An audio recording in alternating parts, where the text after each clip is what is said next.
तो आज हम एक्सप्लेन करने वाले हैं शुगर एंड स्पाइस मूवी को। आपका फिर से स्वागत है मूवीज बाय चाचा में। फिल्म की शुरुआत में हम लिसा को देखते हैं जो कि पुलिस के सामने अपनी टेस्टिमोनी दे रही होती है।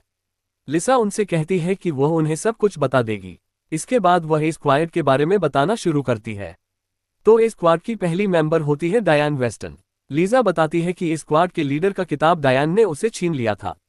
लिसा ने 4 साल भी स्क्वाड में बिताए थे और समर में बहुत ज्यादा मेहनत की थी ए स्क्वाड के स्टैंडर्ड को मीट करने के लिए। वह सब बातें सच बता रही थी, लेकिन सोचने वाली बात है कि ऐसा क्यों है। इस स्क्वाड की तीसरी मेंबर हैना वर्ल्ड। लिसा बताती है कि हैना एक देवोत क्रिश्चियन है जो ज्यादा बात नहीं करती, लेकिन फिर भी बहुत ज्यादा अट्रैक्टिव है। इस ग्रुप की तीसरी मेंबर होती है क्लियो मिलर।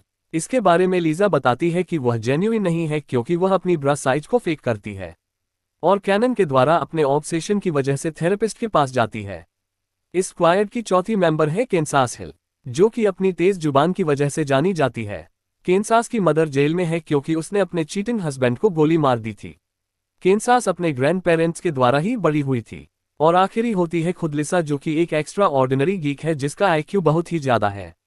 वह एक जीनियस है। लिसा बताती है कि स्क्वाड इतना एक दूसरे के करीब है कि हमारी पीरियड्स की डेट भी एक साथ आती है।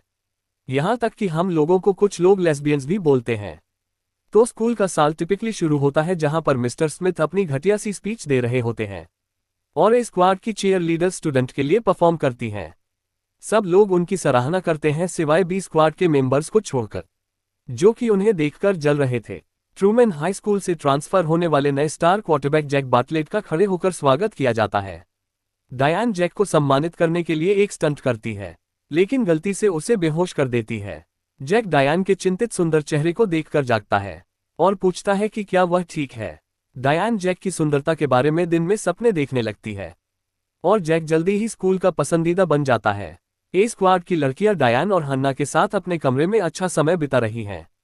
बोर्ड गेम खेलते हुए हन्ना खुलासा करती है कि वह शायद अब वजिन नहीं है, क्योंकि उसका पहला आयोजक पिछले साल गर्मियों में एक चर्च कैंप में था। बैंड कैंप में एक बार मैंने एक बांसुरी बजाई। आगे बढ़ते हुए हन्ना बताती है कि वह ननों के साथ घुड़सवारी करने गई थी। घोड़े बहुत जोर से दौड़ रहे थे और हन्ना को बहुत अच्छा लगा। बाद में लिंकन हाई स्कूल के होमकमिंग के राजा और रानी की उम्मीदवारी की घोषणा में जैक को फुटबॉल टीम द्वारा उनका प्रतिनिधित्व करने के लिए चुना गया है। अपने भाषण के दौरान उन्होंने अपने 3 मुख्य लक्ष्यों का खुलासा किया। पहला, राज्य सेनेटर बनना और लिंकन को होमकमिंग के खेलों में जीत की ओर ले जाना, और डायन वेस्टन के साथ घर वापसी नृत्य में भाग लेना। इससे पूरा स्कूल उत्साहित हो जाता है। जैक और डायन जल्द ही स्कूल में चर्चा का विषय बन गए। कई छात्रों ने सहमति जताई कि वे एकदम सही जोड़ी हैं और उनका रिश्ता बहुत जल्दी विकसित होता है। बाद में जैक और डायन के घर पर होमकमिंग नृत्य के लिए तैयार हो रहे हैं, जिसमें दोनों के माता पिता मौजूद हैं। जैसे ही जैक और डायन सीढ़ियों से नीचे उतरे, उनके माता पिता अचानक उनका उत्साह बढ़ाते हैं। जैक ने घोषणा की कि वह और डायन शादी कर रहे हैं। हालांकि माता पिता उनके फैसले से सहमत हैं, लेकिन डायन ने तब खुलासा किया कि शादी बच्चे के जन्म के बाद होगी। जैक की मां बेहोश हो गई और जैक के पिता ने घोषणा की कि वह उन दोनों में से किसी को भी फिर से नहीं देखना चाहता। जैक और डायन जैक की कार में घर के बाहर बैठकर अपने विकल्पों पर विचार कर रहे हैं। डायन जैक को प्रेरित करने की कोशिश करती है और जैक उसे आश्वस्त करता है कि वे सभी बाधाओं को पार कर सकते हैं और अपनी कमिटमेंट्स पर सच्चे रहकर वे लंबे समय में सफल होंगे। ईमानदारी से इस अर्थव्यवस्था में एक बच्चे का पालन पोषण अविश्वसनीय रूप से महंगा है। डायन ए स्क्वाड की अन्य लड़कियों को अपनी गर्भावस्था के बारे में बताती है। शुरू में दल रोष और चिंता के साथ प्रतिक्रिया करता है।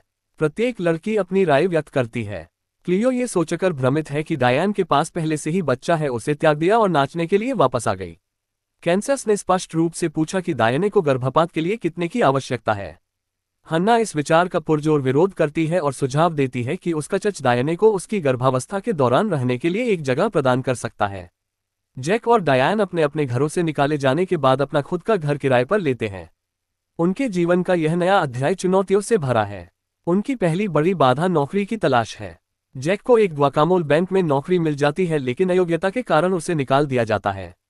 फिर उसे लकी प्लकर में नौकरी मिल जाती है, लेकिन यह 1 सप्ताह से भी कम समय तक चलती है। जैक को नौकरी छूटने का सामना करना पड़ता है जब तक कि उसे अंततः एक फिजिकल नेटफ्लिक्स स्टोर में नौकरी नहीं मिल जाती। एक दिन जब जैक और डायने खरीदारी कर रहे होते हैं तो डायने को पता चलता है कि उनके पास बचा हुआ पैसा उनके वित्तीय संघर्षों और किराया चुकाने की कठिनाई के बावजूद लंबे समय तक उनका भरण पोषण नहीं कर पाएगा।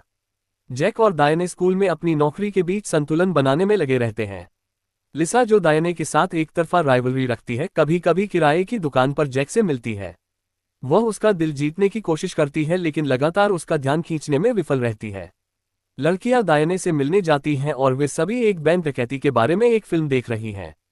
अचानक डायने को एक विचार आता है कि वह अपने बच्चे के लिए पैसे जुटाए और बैंक लूट के अपने सपने पूरे करे।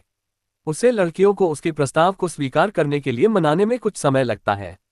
वे बिना पकड़े गए बैंक लूटने का तरीका सीखने के लिए क्रिमिनल फिल्मों की एक श्रृंखला देखने का फैसला करती हैं। वे सभी जैक को अपनी योजना के बारे में न बताने की कसम खाती हैं। कैंसस अपनी मां से महिलाओं के जेल में मिलने जाती है और बैंक लूटने और हथियार हासिल करने की टिप्स लेती है। कैंसस की मां उसे कुछ सेलमेट से मिलवाती है जो स्क्वाड को सिखाते हैं कि बैंक को कैसे लूटा जाए। इसमें डकैती के नियम और नैतिकता भी शामिल है। महिलाओं की सलाह के बाद स्क्वाड हैंक से संपर्क करता है। टर्मिनेटर रोजर्स एक बग एक्सटर्मिनेटर है जो अवैध हथियार और गोला बारूद बेचता है। कीमतों पर बातचीत करने में असमर्थ हैंक बंदूकों को मुफ्त में देने की पेशकश करता है अगर वे उसकी सामाजिक रूप से अजीब बेटी फन से दोस्ती करें और उसे अपने स्क्वाड में शामिल करें। अनिच्छा से स्क्वाड सहमत हो जाता है और फन को अपने दल में शामिल कर लेता है। वे फन को अपनी बुनियादी दिनचर्या के साथ ट्रेन करते हैं, डकैती का अभ्यास करते हैं और सर्दियों की छुट्टियों के दौरान विंटर बॉल के लिए कोरियोग्राफी करते हैं। वे डकैती की पूर्व संध्या पर अपनी पहचान छिपाने के लिए गुड़िया के मुखौटे का ऑर्डर देते हैं। लूसी पीछे हट जाती है क्योंकि उसे हार्वर्ड के लिए स्कॉलरशिप मिलती है। स्क्वाड को गुस्सा आता है और लूसी पर national high school cheerleading association की शपथ और वायलेशन का उल्लंघन करने का आरोप लगाया जाता है। हालांकि लूसी दृढ़ रहती है और कहती है कि वह क्रिसमस के बाद अपने पोम पोम को वापस कर देगी। फन डकैती में लूसी की जगह लेने के लिए स्वेच्छा से आगे आती है और स्क्वाड को क्रिसमस पर फिर से खुशी होती है। डायन को जैक से सगाई की अंगूठी मिलती है, ये जानने के बाद कि उसने इसे खरीदने के लिए अपनी कार बेच दी है। दस्ते को एक नया भागने का वाहन खोजने के लिए मजबूर होना पड़ता है। फन सुपरमार्केट में अपनी पहली डकैती के दौरान अपने पिता की वैन को खराब ब्रेक के बावजूद स्वेच्छा से ले जाती है। लूसी भी मदद करने के लिए वापस आती है। स्टोर में मौजूद लिसा को पता चलता है कि वे सुरक्षा कैमरों को छिपाने के लिए चीयरलीडर स्टंट का उपयोग करते हैं। स्क्वाड ने गलती से बैंक को लूट लिया और लगभग एक ग्राहक को गोली मार दी और नकदी के साथ भाग गए। वे अपनी वेशभूषा जलाकर जश्न मनाते हैं। डकैती मीडिया सनसनी बन जाती है। न तो डायन और न ही उसके दोस्त लिसा को उन पर शक होने की उम्मीद करते हैं, जब तक कि वह और B squad high school cafeteria में उनका सामना नहीं करते। उसके बाद एफबीआई भी वहां आ जाती है। डायन और उसके दोस्तों को गिरफ्तार कर लिया जाता है। डायने लिसा को स्क्वाड के कप्तान के रूप में पदोन्नत करने का वादा करती है ताकि वह चुप रहे, क्योंकि डायन अपनी तीसरी तिमाही में है और कठिन गतिविधियां करने में असमर्थ है। समूह शुरू में क्रोधित होता है लेकिन अंततः निर्णय को समझ जाता है।